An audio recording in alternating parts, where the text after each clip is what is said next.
কোন ভারতীয় দালালকে আপনারা ভোট দেবেন না, যে দলেরই হোক না কেন। ভারত কিন্তু চাইবে না যে ফেব্রুয়ারিতে একটা শান্তিপূর্ণ নির্বাচন বাংলাদেশে হোক, কারণ বাংলাদেশে যদি ফেব্রুয়ারিতে একটা শান্তিপূর্ণ নির্বাচন হয় এবং নির্বাচিত প্রতিনিধিদের কাছে রাষ্ট্রীয় ক্ষমতা শান্তিপূর্ণভাবে হস্তান্তর হয়, তাহলে ভারতের ষড়যন্ত্র করবার সুযোগ অনেক কমে যাবে। তো সেই জন্য আমাদের কিন্তু আগামী 3 মাস খুব সতর্ক থাকতে হবে। দেশে এমন কোন পরিস্থিতি তৈরি করতে দেওয়া যাবে না যাতে করতে আমাদের এই গণতান্ত্রিক অগ্রযাত্রা ব্যাহত হয়। তো সেখানে আমাদের হক ভাই ঠিক বলেছেন যে নির্বাচন করবার সময় আপনারা দয়া করে একটু প্রার্থীর দিকে তাকাবেন, শুধু মার্কার দিকে তাকাবেন না।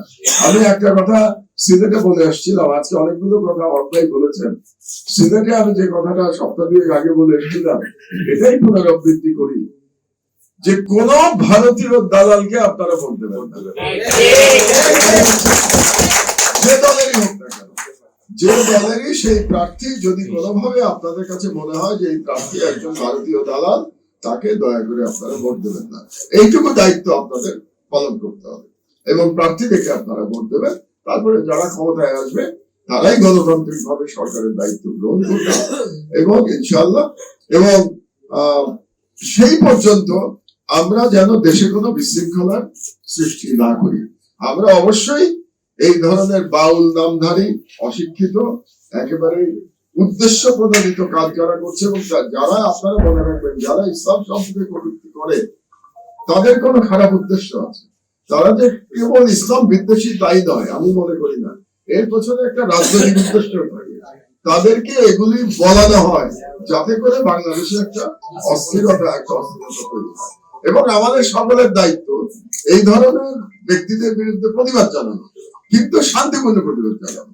যেমন আমার পত্রিকা যদি আপনি খেয়াল করেন, গত 2-3 দিন ধরে কিন্তু আমি সেই বাউল নামধারী ব্যক্তির সব কীর্তি কাহিনী কিন্তু আমি প্রকাশ করছি, কিন্তু তার সাথেও আমি বলতে চাই যে কোন রকম ভায়োলেন্স, কোন রকম সহিংসতা যেন আপনারা না নেন, তাহলে পরে আমাদেরকে আবার সেই বলবে ইসলামী জঙ্গি, নানা রকম ট্যাগ দিয়ে তারা চেষ্টা করবে বাংলাদেশকে যাতে একটা ব্যর্থ রাষ্ট্র পরিণত করা যায়।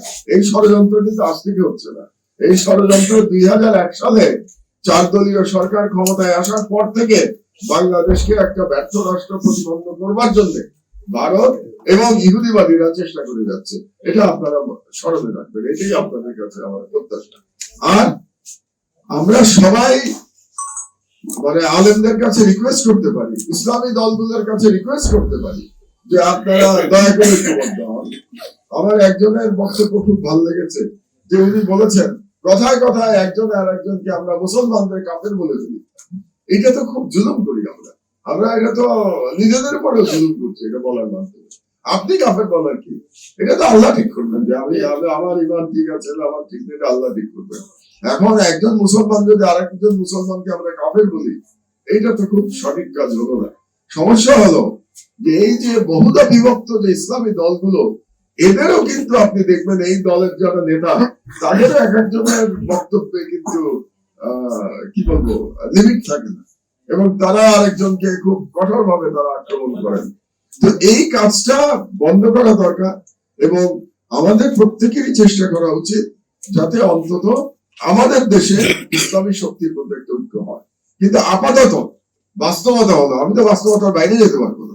আগামী নির্বাচনের আগে এরকম কোন ঐক্যের কোন সম্ভাবনা আমি দেখি না, কারণ এখন সবাই নির্বাচনে যে যার কে কত সিট পাবে, কার কি লাভ, কার সঙ্গে গেলে বেশি সিট পাওয়া যাবে, সুবিধা পাওয়া যাবে, এই হিসাবে চলে গেছেন। নির্বাচনের বাকি আর মাত্র 3 মাস, কিন্তু এর মধ্যে কোন ইসলামী বৃহত্তর ঐক্য হবে বলে আমি মনে করি না।